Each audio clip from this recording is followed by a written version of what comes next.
Why do you like food? Yeah, what are you foodie? We're fucking bodybuilders, bro. What do you? Exactly. You're not allowed to like food anymore.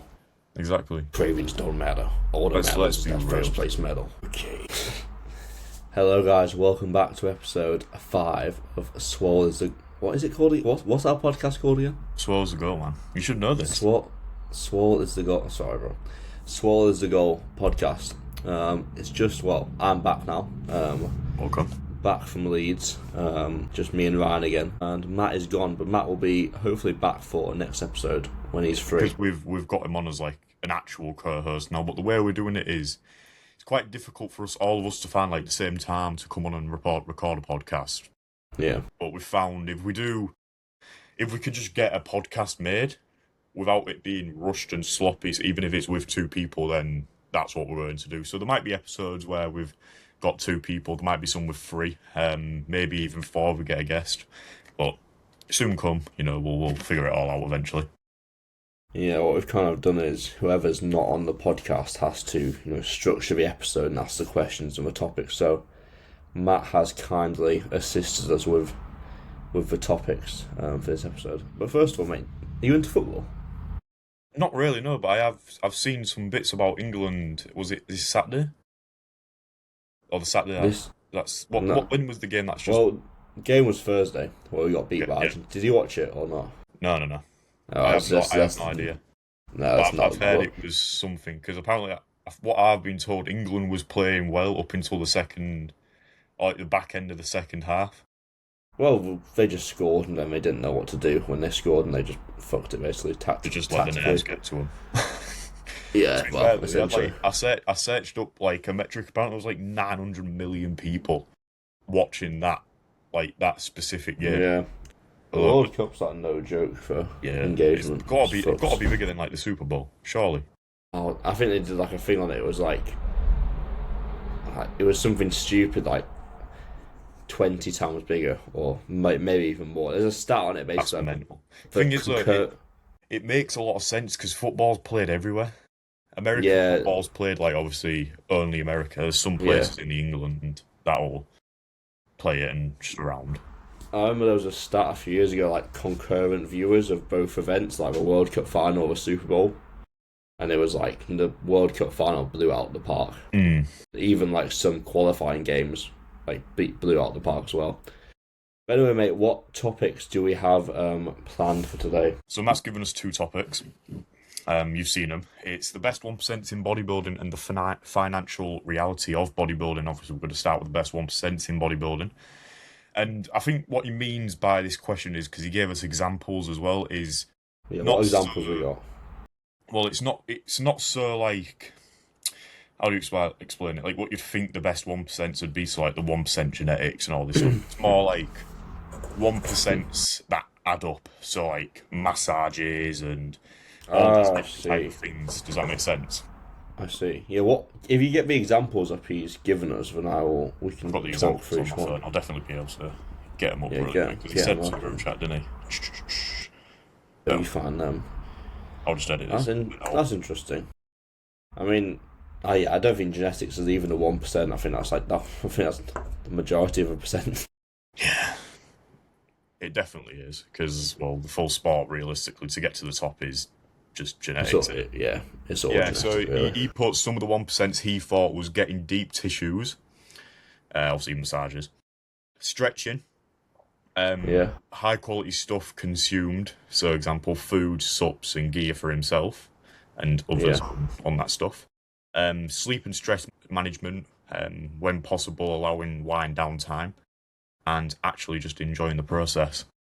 So I think we'll pick on some of them bits that you gave us. Definitely like the deep tissue one, because I feel like that's probably quite overslept on. Go on, plug your missus. Plug my missus. Shout out the massage corner on Instagram. She's very good. She is actually very good, to be fair. Like it's quite surprising. Yeah, what's surprising? She gives it. No, like honest, because she's not been doing it that long, and it's just like, mate, it's fucking mental. It feels like you've got like someone who's been doing it for years, doing it. It's like the strength flow. I think It is an underrated thing for massage work. I think it's expensive, but I mean, obviously you've got the luxury of it's your partner, so she can just do that for you, whenever, which is awesome. But like, I think it's hard because bodybuilding's already very expensive, and then you add on all these little things like a massage, which is probably gonna be like 60 quid, maybe more. Stuff like it does make a difference. And I think that does make a pretty big difference, especially if you're close to a show, like flushing your legs out or like opening up your back and stuff and make sure that's not tight. Yeah. But it's a hard one because it's not something you can just do, it's something you have to actively pay for, so really kind of weighing up against how much is that worth. Prep last year, I was told by Kenny to get massages from this one girl, she's called Holly, and she does it all in Hull. And these massages were £50 each, but he wanted me to get them every 2 weeks, and I was like, mate, I actually can't afford this. I think I only went to 3 or 4 massages, and I had a little flush before UKFBA, and other than that, it was mate, I was just fucking battering my body throughout prep. But since having a lot more recently and a lot more common, the benefits you get from them is just it's black and white. Honestly, you can. I feel like my stretches in exercises are far better. They don't hurt. I don't really get any pain or anything anywhere in my body. I feel like I've just got far better range of motion. I can open up my lats a lot more, so my back double and my real lat spreads and all that stuff look miles better. Legs as well. I feel like I can connect properly with my hamstring, which was a weird one because I could connect with I feel like I could connect well with my hamstrings prior to massages, but now that I've had them done, and she's gone over them and done whatever her magic on them, it's definitely done something. It's done something to my mind, and I can just connect with them so much more better now. So I've had some physio done recently, quite frequent physio to get my rotator cuff dealt with. It's still pretty fucked, but part of that's making my lat less tight, so massaging my lat. And ever since I've had that done, it's I could still connect my lats very well across all exercises, but it's just a slightly different feeling. It almost feels like you can go further into the muscle, which sounds really weird, but it's a deeper contraction, if that makes any sense at all. It's just a different level of squeeze, especially training after the day you get it done as well. Yes, massively. Crazy. It's crazy stuff. I've also, not sure same with you in hamstrings, but I found that now they're a lot looser, obviously, I can do one set or one even a pullover and they're instantly pumped. They've got so much blood in them. Yeah, I mean, so I found that really beneficial. I think that kind of plays a role on being able to feel it a lot better because you can get more blood in it and a better pump. Yeah, 100%. 100%.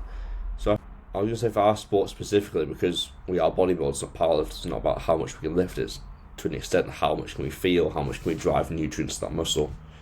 I do think it's very important, but at the same time, it's not more important than your gym membership or your food or your...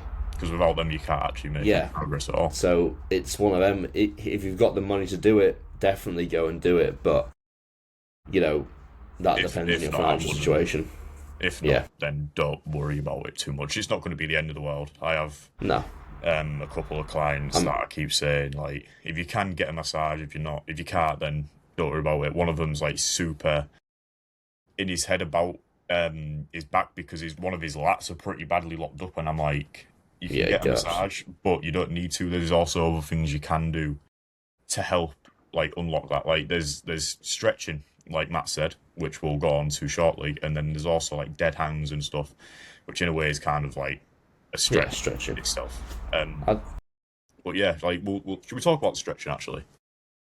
I know a bit, but not much. I know it's obviously, you should do it. Do I do it now? Yes, after I injured myself, but I should have been doing it before. It's one of them, when you get to the gym, you just want to train. It's already our sessions already take long enough as it is. I think as bodybuilders, the amount of time it takes us to train is a joke. A lot of times. You'd recovery time. You'd be in the gym for 5 hours if you was coming into stretch and then Yeah. Maybe abs, warm up, train, cardio. You're in there for like 4 or 5 hours at least. So to put it into perspective, I've got a whole mobility and like rehab program I have to do for every session now, pretty much. And so to do that and just train is taking me at least 2 hours and 45 minutes each time, which is a lot of time, like out of your day to like, train. And I'm not even doing any cardio. Like I haven't done cardio for 7-8 months now. So I had that on top of it. Like fucking hell, be a lot. Well, I will do soon, I'm sure, once I start dieting. But are you excited for it? I bet you're yeah, right. I am. I am. The thing is, it's a funny one because I'm not sick of food at all. I could still eat so easily. Yeah, that's the thing coming off of prep though. Like I know a lot of Tim's clients say that, don't they? Yeah, food just doesn't really touch the side still. Like I could still eat way more than I am, but I'm not. That's a good thing though. Like that's really what you want it. Staying in like some level of constant hunger, even though you're not. It is. But then also, it concerns you a bit when you go into a diet. You're like, okay, well, like, I'm gonna be fucking. It's gonna be fine. It's gonna be fine. I think that's the thing. Yeah, you'll be fine because realistically, it's a mini cut. How long is it for? I don't know. Just take off like 20-25 pounds. Get down to about 160 pounds. 12-15 weeks. Yeah. Get down to about 160 pounds. Your cardio is not going to be shot right up either or anything as well, so it'll be pretty. I've been doing none for like nearly a year now since we pulled it on prep, but exactly. So you can't complain then. So like we'll be able to not introduce loads and get quite a lot from it, I'm assuming, because my body's so unused to it, which would be decent. But I'm gonna say to him, like, mate, just make it aggressive from the start. Like I'd be happy if he went to me. I might regret saying this, but I'd be happy if he went, check-in number 1, right, we're taking away 1,000 calories. Fair enough. I'm gonna send him a clip of that. Yeah, do, because like I'd rather just like get the ball rolling really fast. Like let's not fuck about it.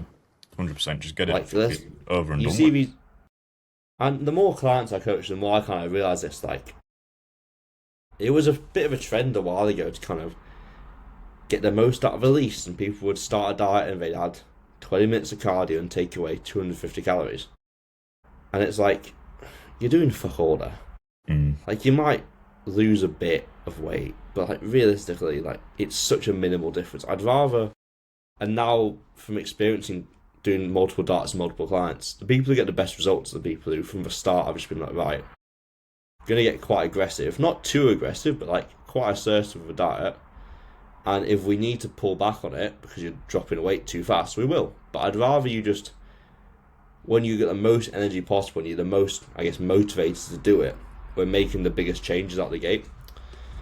So like I'd rather the same for myself, to be honest. Like there'll be a noticeable aspect of your day-to-day life changed from that like initial start date of the diet. So you'd have like, say, like you said, 1,000 calories dropped. Obviously, it's I'd argue that's probably on the higher side. Yeah, it's just too much. It was an exaggeration, but I wouldn't mind a big calorie drop. Yeah, I'm pretty sure we started with like a 600 calorie drop from what I was on.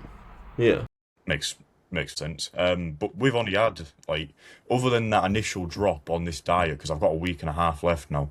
Other than the initial drop, we've had one change throughout the full plan, and that was like 7 weeks ago now. And all it was just a small drop to my food. It was the one where we recorded episode 2, and for some reason my head just wouldn't work. Yeah, you're a fucking mongo. I am. Honestly, I should make a blooper. Like, yeah, please do. I'll look over it and I'll see how it is, and if it looks good, then I'll definitely make a blooper reel. Do. But it's like, we know I need to diet on quite low food. Just because I've had an off season, and it's not even the highest my food's got in an off season. It's actually quite far below what my highest my food's been. But just because I've had like a year on like 3,600 plus calories, doesn't mean that when I next come to diet, I'm gonna magically diet on way more food. I'm still gonna have to diet on the same like low food at the end of the day. Like, not as aggressive because we're not getting on stage, but still not gonna be on a ridiculous amount of food. My body will have just... I doubt you'll get to a point where you'll be, like, ridiculously hungry, though. No, probably not. I don't think so. It should be a pretty smooth sailing one. Yeah, I guess I'm kind of nervous for it, honestly, because I haven't done a diet in so long. So it's like, how do I do this again? It's kind of like learning to ride a bike again. Thing is, I'm kind of like, funnily enough, I'm in that stage of going into like a proper off season because I don't think I hadn't done like a proper off season of growing yet.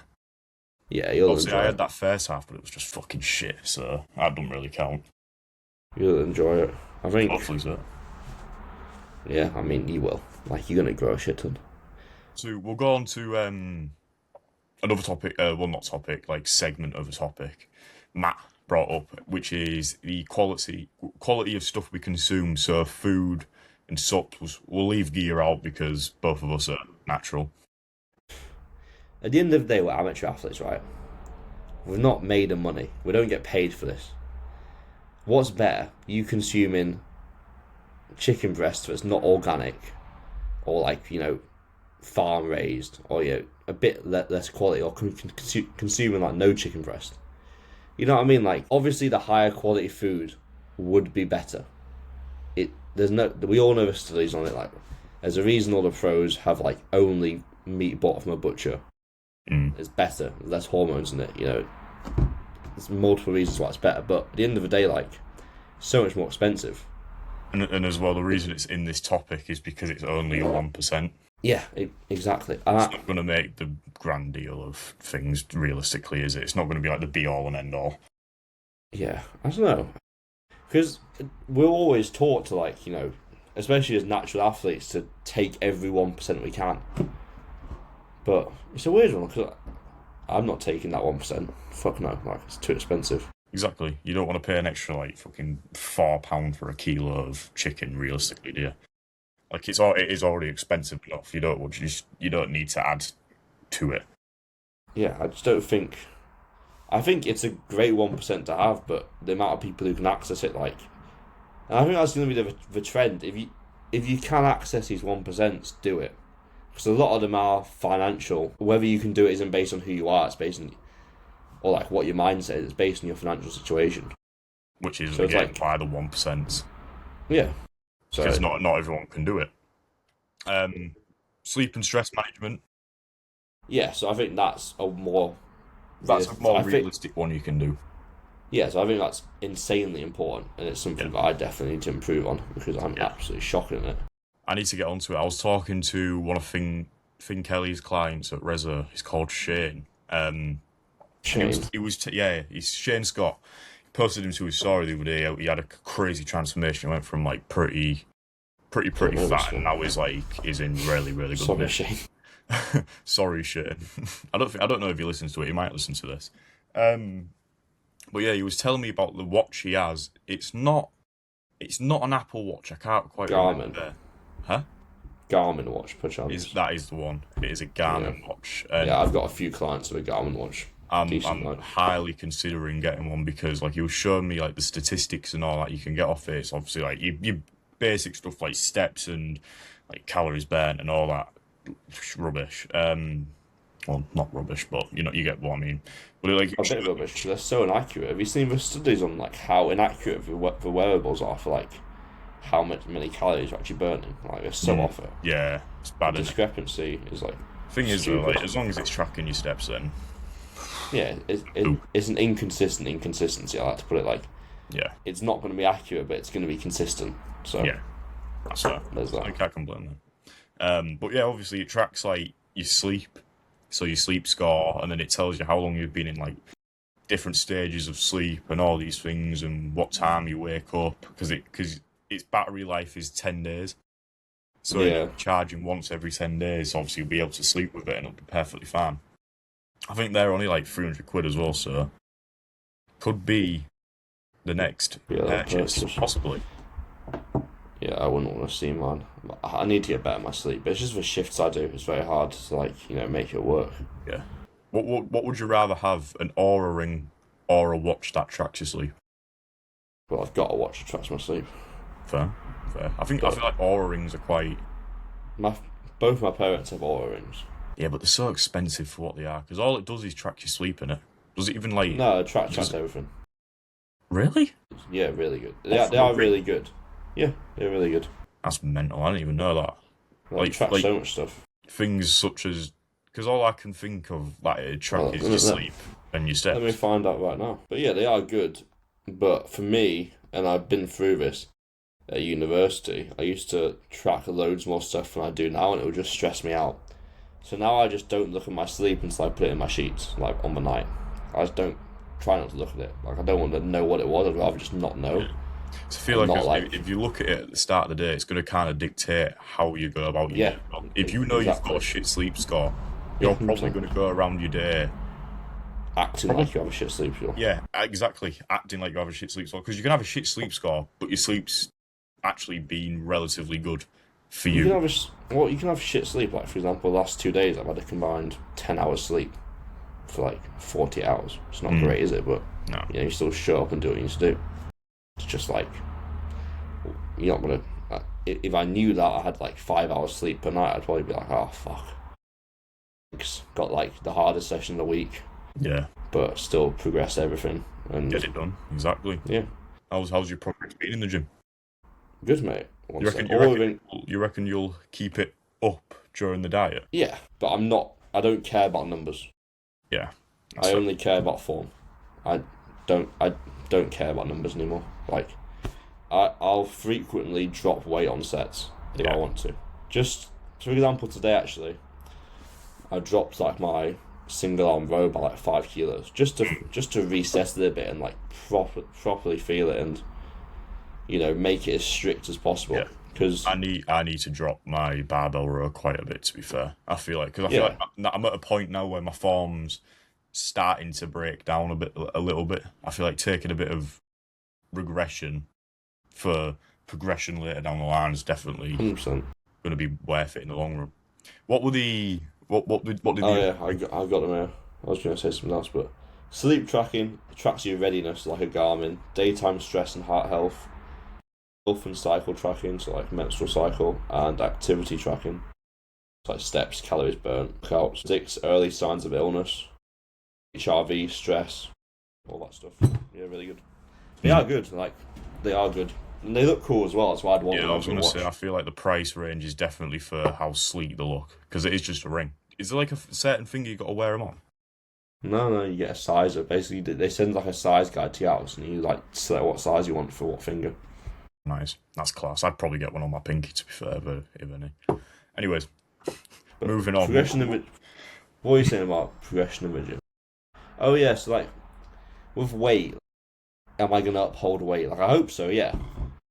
But if I end up doing what I did on prep, where I keep the same weight, but my form gets progressively worse, and I just shift tension away from the muscle to other muscles and joints, I'm dropping the weight every time. Like I've got no ego attached to a weight. I don't care how much I lift. Yeah.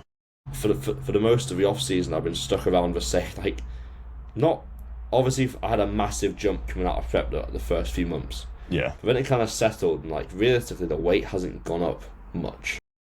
Like it's gone up and it's gone down, and I've reset form and I've reset form again, and I've pushed up and I've pulled it back down. All I'm worried about is how it feels. Like, and we'll see at the end of this diet if that was worthwhile. It could be could have been the worst idea ever. I stand by, like, if your training's good, the physique will be good. Like it'll show what you've been working towards. I think my physique has always been quite refined. Just like, very bubbly. Certain muscles, like not refined, but yeah, it like shows in my training how much I care about kind of actually feeling the muscle, which I kind of lost on prep because I was so scared to lose weight. Yeah. But this off-season I've been less bothered about that, and good. Hopefully it shows. But should we go into topic 2? Yeah, let's get into financial reality of bodybuilding. Well, to be fair, we kind of like touched up on that with the best 1%. Yeah, like, bodybuilding's already financial reality, like massages and food quality and all this stuff. And technically as well, the sleep and stress management we were just on about with like Aura rings and Apple Watches and Garmin's and all that. Yeah, they are cheap. No, what I would say and what I did for prep was, if you know you're gonna prep, on most bank accounts you can create like a separate pot of money. Obviously, I would, as soon as possible, create that pot, and every time you get paid, put X amount of money into your prep pot. Yeah. And by the time prep rolls around, prep is already paid for. And because on prep, we all know unexpected costs that pop up. We never knew would happen. Something goes wrong, then the money you're getting paid from your job anyway, you can spend on that. Shows as well. But hopefully they'd already be like, you'd have the money paid for them, but just unexpected costs, like transport costs, or like you have to get a second Airbnb or something like that. Like, start saving as early as you can. Don't just think like, right, a few months before, start putting some money aside. That no, just put a really small amount away as early as possible. That's kind of what we're doing at the minute, to be fair. Accumulate over, yeah, mate, it's the best way to do it. I opened up a savers account 2 months ago specifically for prep, and I've got, at the end of the 25th of this month, I'll have over a grand in it at that point, from 2 months of saving, which is really good. I put like about 350, 400 or something in there each month. How much did prep cost you last time? How much did prep cost you last time? I'm trying to think how much mine cost me. Yeah, I don't have a fucking clue. Wasn't cheap. I spent everything I earned from Ultra on it. Like every single penny was spent. I think I spent probably about 3k on prep. Yeah, man, it'd been 2 to 3 grand, something like that. It'd have been similar. Obviously, I didn't have the cost of like paying for a coach or anything, but with that, I did also have like steak, all the prep and stuff like that. Jammy bastard. That was kind of my situation with that. But like, obviously, I'm kind of throwing a little bit more in there this time around because we're competing abroad. We're competing in like France, Spain, and that's not going to be fucking cheap. I want to talk to him about possibly trying to get to the Natural Olympics. I'd love to do that, but then it's also like, you don't want to do the Natural Olympia, mate. Yeah, the thing is, you heard how shit that show is supposed to be. Yeah, but it's also the Natural Olympia, isn't it? It doesn't mean anything. Yeah, but it's cool. Is it though? If it's such a shit show, if everyone sees it as a shit show, and everyone's like, "Oh, cool, you won the shit show." I think it's. Do you know what I mean? Yeah. Really? Yeah. If everyone holds it in this like regard of like being rubbish, do you really want to go to like? Because it's not cheap to get there. Yeah, it's not. Like, it'd be a few grand just to go do that show, probably. Still, it's just cool to me. That's all it is. I don't care what people think of the show. It's like, I think it's class. The people that have done it is as well, like, it's pretty cool because obviously it was Jack Kinsley, Jack Hattersley, like Tim's lot. Josh Campbell did it, didn't he? Yeah, Josh Campbell did it. That was class. There was that Will Power. No idea. He's like a fucking completely ridiculous 19-year-old. He was doing the 2024 season Natural. He went to like UK FBA and all that and just won everything. I think I know the one you mean, to be fair. I think it's called Will Powell. It's like Will Power. I think I know what you mean. He was very tall. Yeah, tall. Yeah. He does splits. He's got like the blonde curly hair and stuff. Yeah, I know what you mean. Yeah, he did it. And then obviously there's some like bigger names like fucking Jeff Seed or whatever the fuck he's called. Did it. I think with bodybuilding, it's just, to come back to the topic more, it's just a very expensive sport. You know, you got your gym membership, your supplements. So we eat very high quality food anyway, which is going to be more expensive. You know, everything outside of the gym, like, you know, massages, stuff like, even stuff such as, you know, lifting straps, a tripod, like a good quality phone to film our sets, like, I'm trying to think what else, like squat shoes, like, as well as like, is if you are in the content game and you really want to up it, cameras. Yeah. The amount of people I know that have bought cameras specifically just to do content is mental, and they're not cheap at all. They're like fucking 500 plus quid just out of your pocket. Well, here's another one actually. Let me do a quick calculation. Let's say you had a monster on average, one monster a day. Now, how much does a monster cost? Like, on average, a monster is going to cost you £2. Yeah. Yeah? Yeah. Probably £2.20 really, but we'll do £2. So 2 times... 730 quid a year. So about 750 quid a year just on monsters. Yeah. That's rough. It's meant to think that'd be higher for me because I buy 2 at a time. So yeah, let's say you did 2 at a time. Let's say on average, let's say on average for you, you have 1.5 monsters a day. So on some days you just have one, but on some days, maybe like a training day, you have two. Yeah. So do it times 1.5. So you're spending £1,100 on monsters a year. Not great, is it? Yeah, cheers for telling me that. That's right, mate.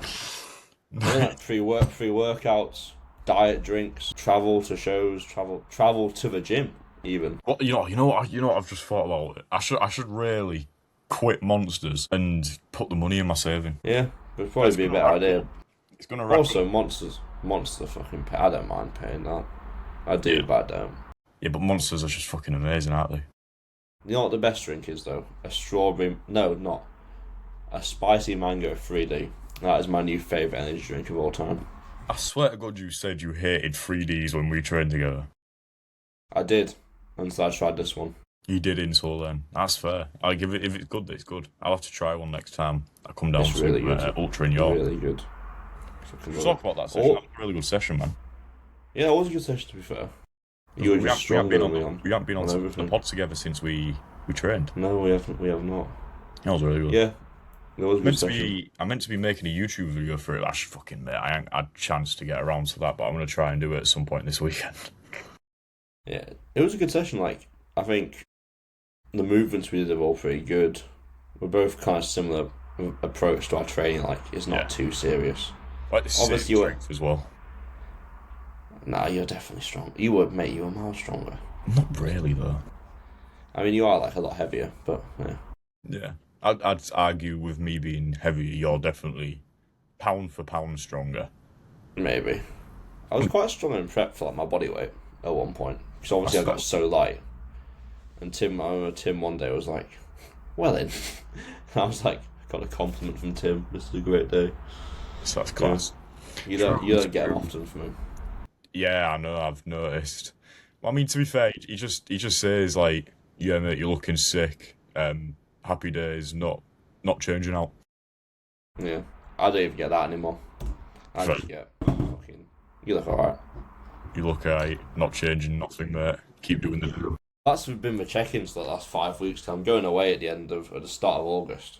Yeah. And it's just like we were gonna diet basically 5 weeks ago, but I was like, I'm going on holiday. There's no point. Yeah. Just dieting now. We'll just hold this. Do you want to pre-record some episodes before that? We can do, yeah, if you want. Yeah, we'll do that. I'm not away for long, mate. I'm literally away for 5 days.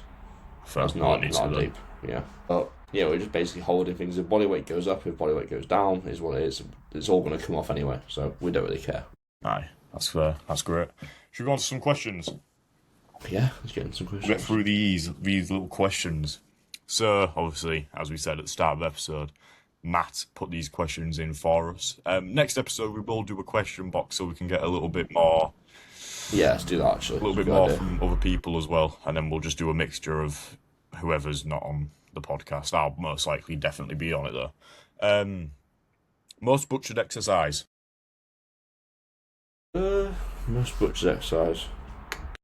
I'd say somewhat like a Romanian deadlift. Well, no. Any hinging movement in general. Oh, yeah. I feel like a lot of people struggle with. And like, why? What would you say the struggles are, and what they need to do to correct it?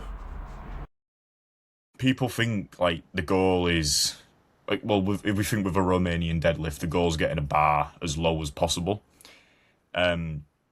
When really the goal is just loading the hamstrings and getting tension on the hamstrings. Oh, well, it depends what you're trying to aim for specifically. So hamstrings, glutes, lower back, just your full posterior chain.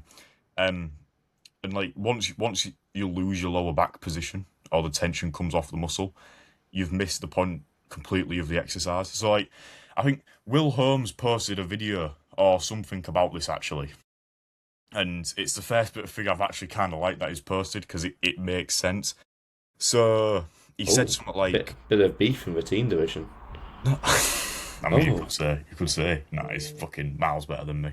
But it was like, he'll do his RDLs, but he'll only lower to the point he feels either something moving with his lower back or any level of rounding. Because obviously he's trying to keep tension on the muscle, but I think there's definitely a lot of like, not even beginners, just a lot of people in general who go to the gym out there that don't actually see a hinge as that. I think what you're trying to say is like active, passive and active range of motion. Like we are all aiming for active range of motion. Yes. There's a whole degree of range of motion we can get further if we want to. That's passive. So, you got to pay attention to what's the muscle I'm trying to train. Even an eccentric, you're like, let's say in a pull down or RDL, let's just say for an RDL that we're talking about. If you're letting the bar or the dumbbells come so far down and that tension shifts from your hamstrings onto your lower back, you've gone too far because you're not working the muscle you intended to work anymore. We want to stay in a point within any exercise where tension never drops off.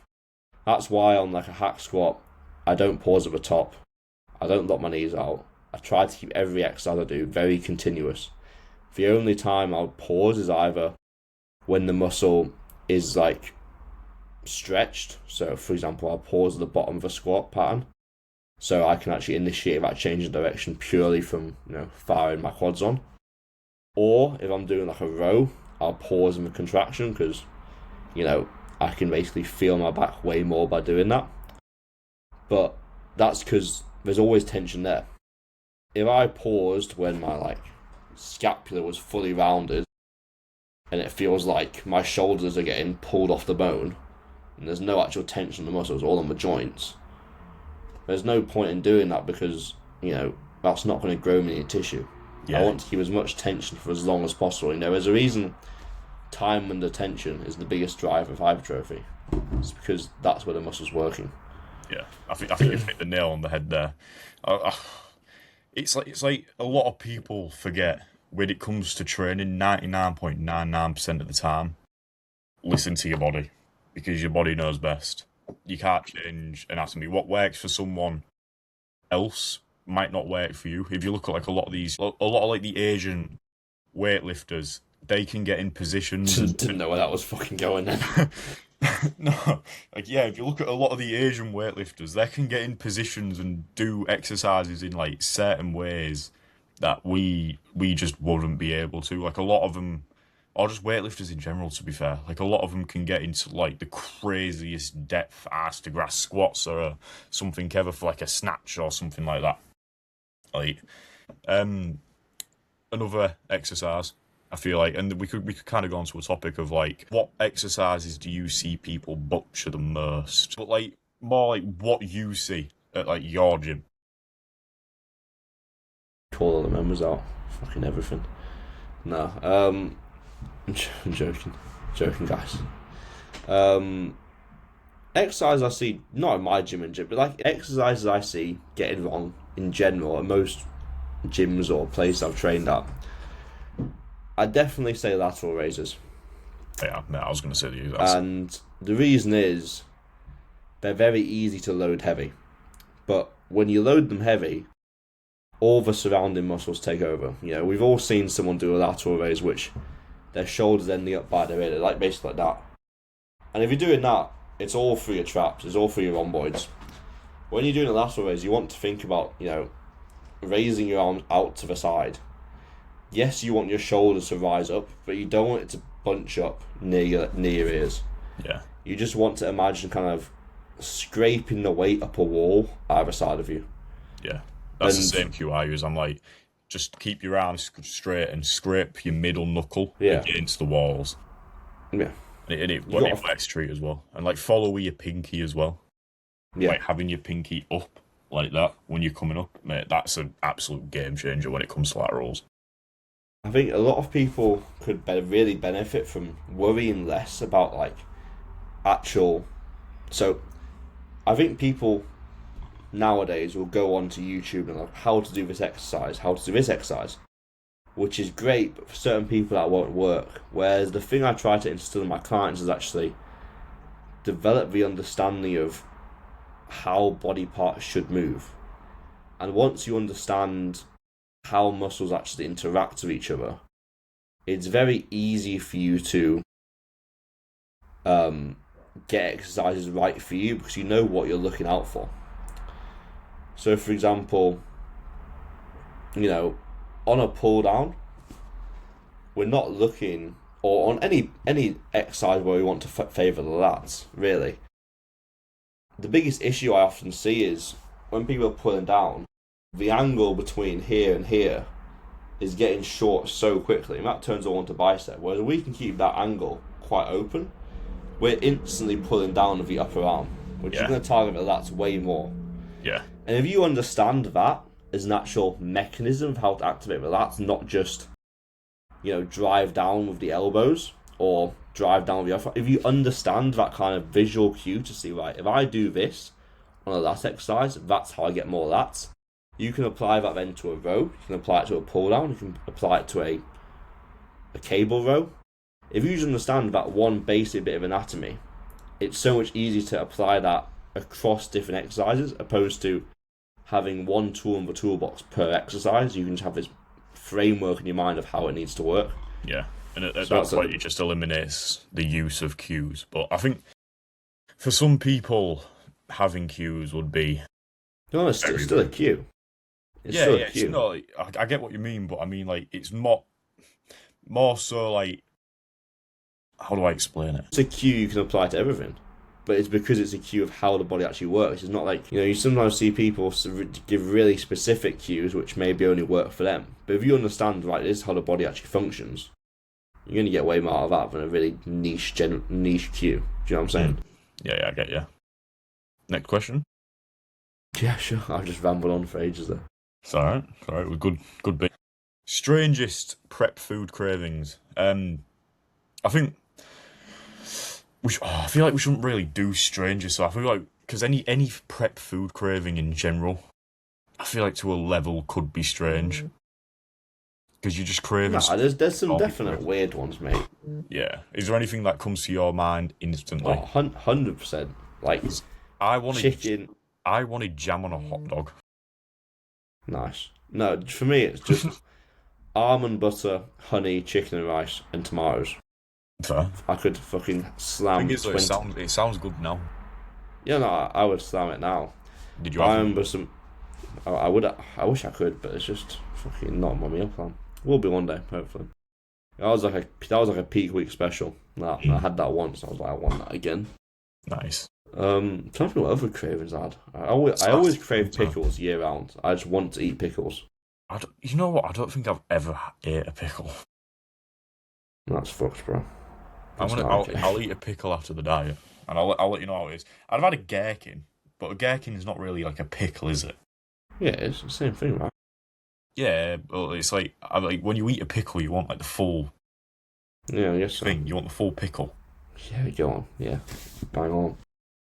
No, I don't really have many prep cravings, to be fair. I mean, I just crave more of my meal plan. I'll be real. Is that all you craved? Mate, I was fucking bad. I feel like not all I crave, but if you were to say to me, like, right, on prep, so for example, Tim went to me, right, today, mate, you can have a small pizza, or we can double your food for the day. I'm doubling my food for the day every time. Mate, 100%.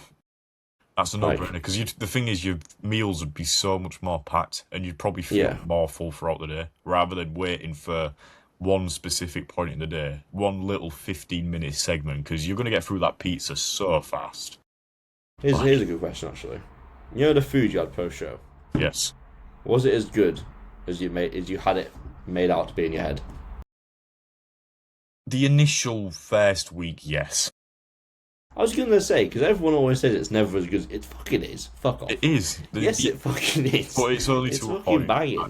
Like, the initial first week, it's you're stepping into a new world. It's like, mate, this is just... Because it's something you're not used to. You've completely forgot what any of that tastes like. You forgot what trans fats are like and what that fucking does to your body. You forgot everything sugar.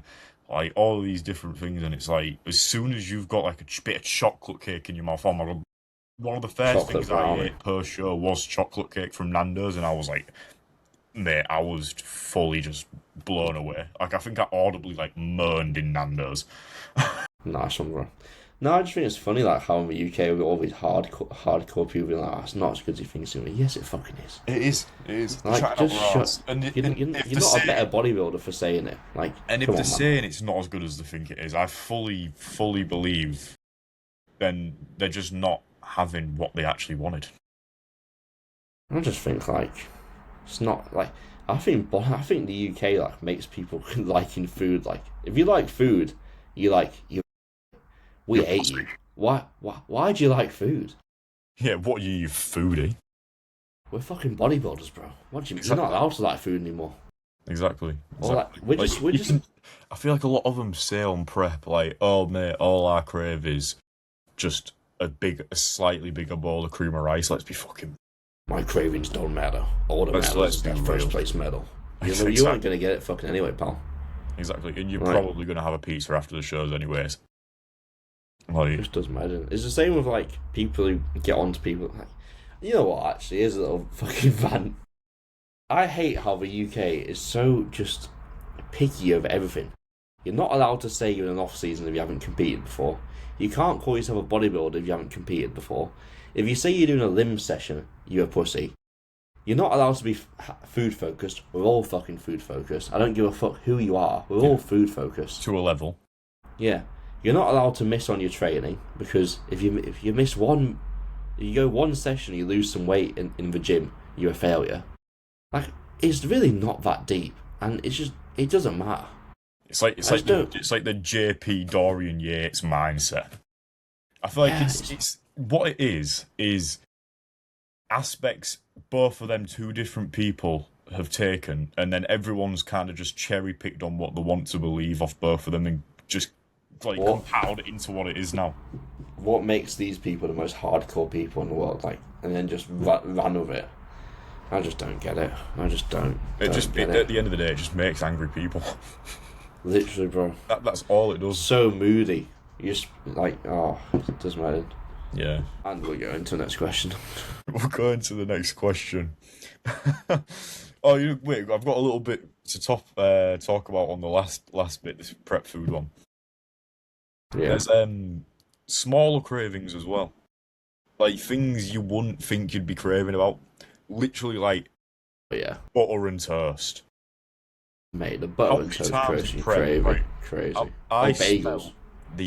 I smelt butter and toast. Or just butter and bread in general so many times through prep because that's all my family eats.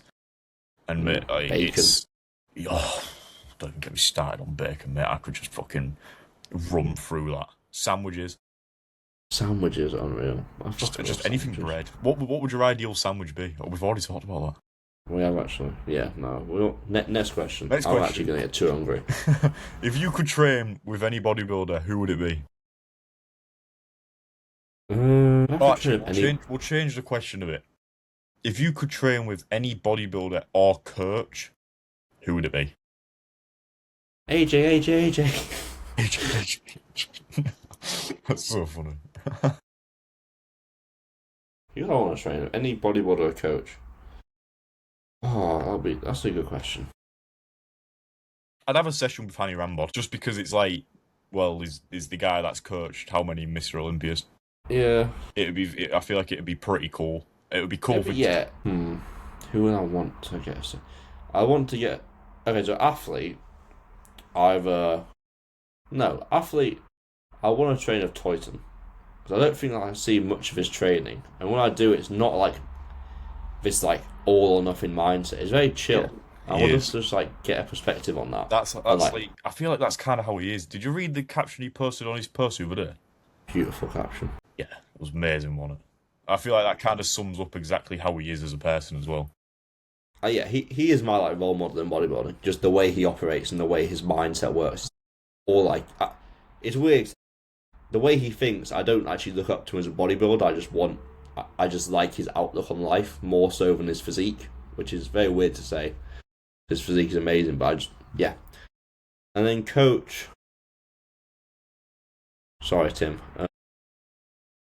Sorry, I understand. It's just a question. I'm trying to think what coach I want to train with. I don't know.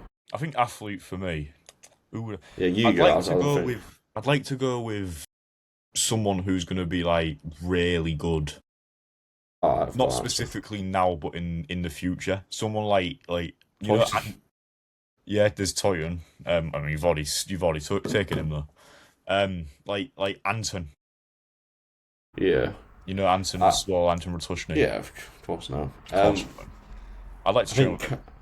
Coach-wise, I'd like to would love to train with Cal Raystrick, from Team Pro Coach. So I think his mind is just fascinating, like the way he thinks about bodybuilding.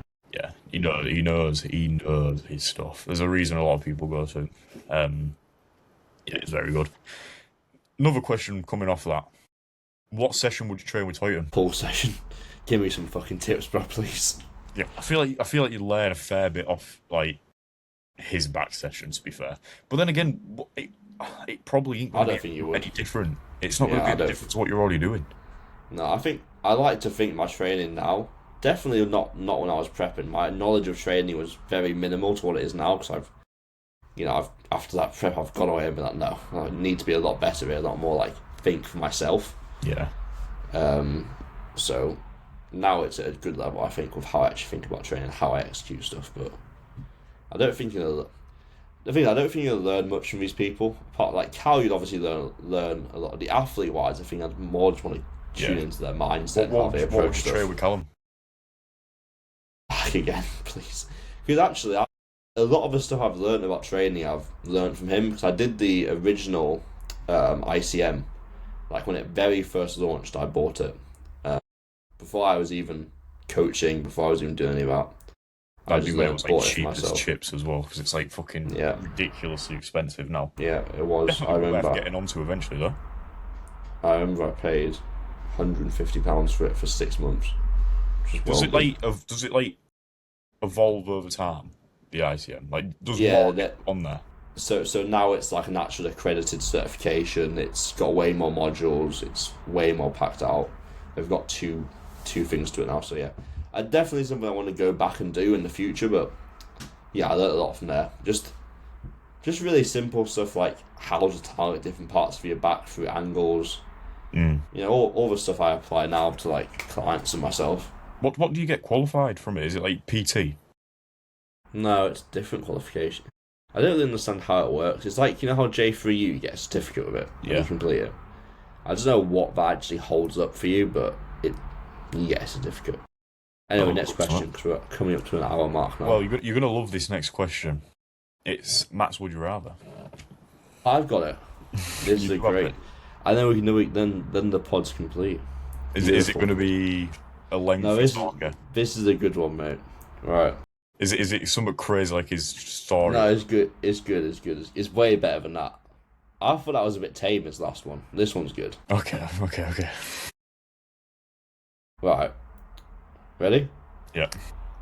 Would you rather complain to a homeless person that your shower doesn't have enough water? Wait, hold on. Restart.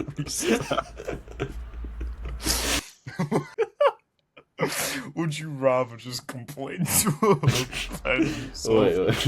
You ready? Start that from the top. We have to keep that in. Would you rather complain to a homeless person that your shower doesn't have enough water pressure? Or would you rather tell a wheelchair user that you understand what they're going through because your legs fall asleep sometimes? Now, for some context, you have to say this like dead. It's not like, you know when you go up to someone like you're a kid and you take the piss out of them? No, you're like dead fucking serious. You're like, mate, like, it's a fucking piss take. My shower back home, right? Like, it's no water pressure. He's got no home. There's no home there. Oh, mate. Doesn't have a shower. I've got tears in my eyes. That's amazing. I'm complaining to the homeless guy. Why? Because I feel like... No, actually think about it. The homeless guy could take that really badly and just genuinely start on you. At least with a wheelchair person, what are they going to fucking do?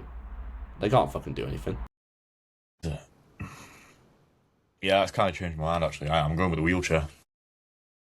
100% I'm going with the wheelchair. Actually. Right. Mate, how does he come up with that?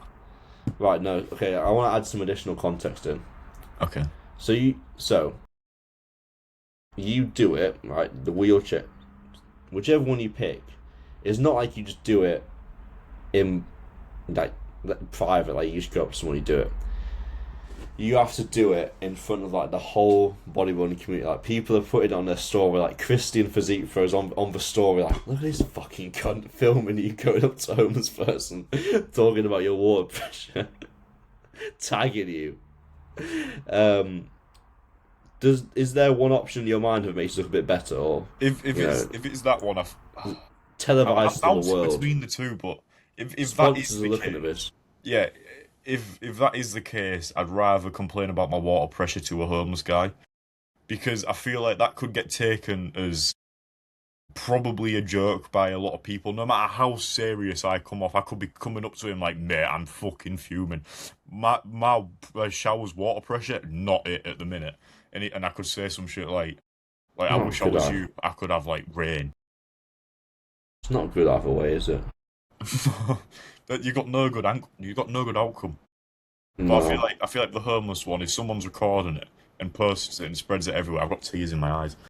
You could like, it could. I feel like that could easily be taken as a joke. But even if you joked with like someone who's like disabled, like, it's not a good look, is it? No, that's not a good look at all. I mean, none of them are a good look, but I feel like it's a better look having complained to a homeless guy about water pressure.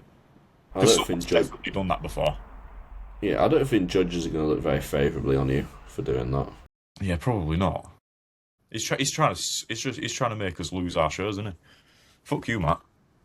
But I think that's the end of the pod then. Nice sort of episode. Yeah, that was fun. That that brings us to the end. So yeah, lovely. I guess nothing else to say, but thank you guys for listening. Nothing else to say off the back of that. If you made it this far, thank you very much for watching. I want to go and fucking sit at my laptop for the next 3 hours and. Yep. I got 2 check-ins to do, food and steps, and then I'm off to bed. You know when you got so fucking busy for the day, right? And then you just like, oh yeah, steps. Yeah, it just ruins it, doesn't it? Fuck you, steps. Yeah, fuck steps. I need a walking pad. I was thinking this the other day, but let's fucking get off. Yeah, anyways, we'll get off. See you all in a bit. Episode 6 will be up sometime, possibly back end of next week, start of the week following. Hopefully you have Matt on it. See you all soon. See you soon. Bye.